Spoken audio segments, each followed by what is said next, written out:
Hello বন্ধুরা, welcome back to my channel. কেমন আছো তোমরা সবাই? আশা করছি সকলে খুব ভালো আছো। আজকে আমি তোমাদের জন্য আবার একটা রেসিপি নিয়ে চলে এসেছি।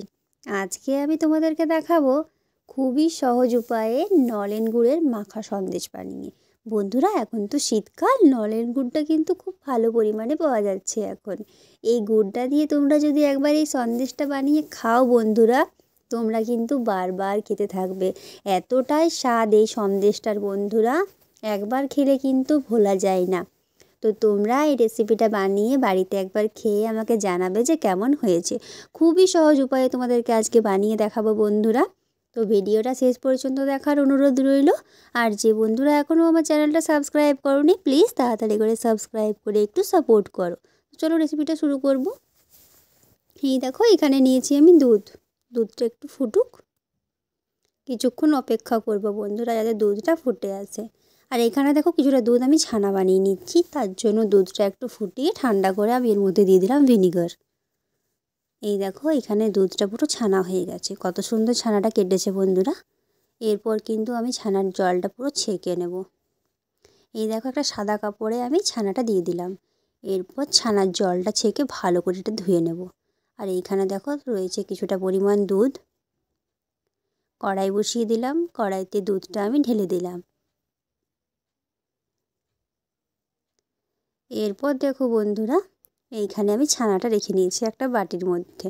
খুব ভালো করে জলটা ঝরিয়ে নিয়েছি। এইখানে আছে চিনি আর এলাচ, আর এখানে রয়েছে নলেন গুড়। এই দেখো, দুধটা কিছুক্ষণ জাল দিয়ে নিলাম, তারপর এর মধ্যে এলাচ আর চিনিটা দিয়ে দিলাম। এইরকম ঘন ঘন নাড়াচাড়া করতে হবে কিন্তু। এই দেখো, দুধটা অনেকটা ফুটে এরকম হয়ে এসছে ঘন ঘন। তখন আমি যে ছানাটা বানিয়েছিলাম এর মধ্যে দিয়ে দিলাম। এইভাবে দিয়ে কিন্তু নাড়াচাড়া করতে হবে। কাজটা কিন্তু লো ফ্লেমে করবে, খুব ভালো হয়। এই দেখো বন্ধুরা, এরপর আমি নলেন গুড়টা এর মধ্যে দিয়ে দেবো। এইভাবে একটু একটু করে দিয়ে দেবো। ব্যাস, দিয়ে আমি এটা মাখাতে থাকবো। ফ্লেমটা কিন্তু লো রাখতে হবে।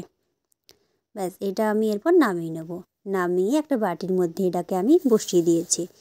তোমরা কিন্তু মোলও ইউজ করতে পারো, আমি কিন্তু বাটির মধ্যে এটা বসিয়েছি। এই দেখো, কিছুক্ষণ পরে আমি এটা নিয়ে এসেছি বন্ধুরা, মোটামুটি 1 থেকে 1.5 ঘন্টা পরে। দেখো কত সুন্দরভাবে উঠে আসবে। এই দেখো কত সুন্দরভাবে উঠে আসছে সন্দেশটা।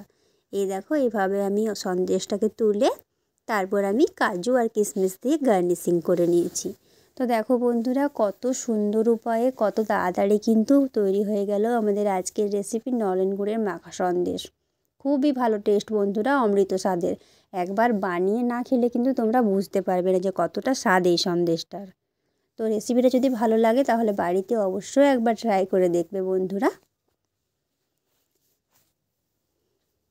এটা কিন্তু বাচ্চা থেকে বড় সবাই পছন্দ করবে। আর নলেন গুড়ের কিন্তু খুব সুন্দর একটা স্মেল আসে এই সন্দেশটার থেকে, তার জন্য স্বাদটা কিন্তু দ্বিগুণ হয়ে যায়। রেসিপিটা ভালো লাগলে অবশ্যই একটা লাইক দেবে। আর এইরকম ধরনের আরও নতুন নতুন রেসিপি পাওয়ার জন্য কিন্তু আমার চ্যানেলটা অবশ্যই সাবস্ক্রাইব করে রাখবে। আর পাশে থাকা বেল আইকনটা প্রেস করবে আমার ভিডিও নোটিফিকেশান সব থেকে আগে পাওয়ার জন্য। তো বন্ধুরা, সবাই খুব ভালো থেকো, সুস্থ থেকো। দেখা হবে আবার পরের ভিডিওতে।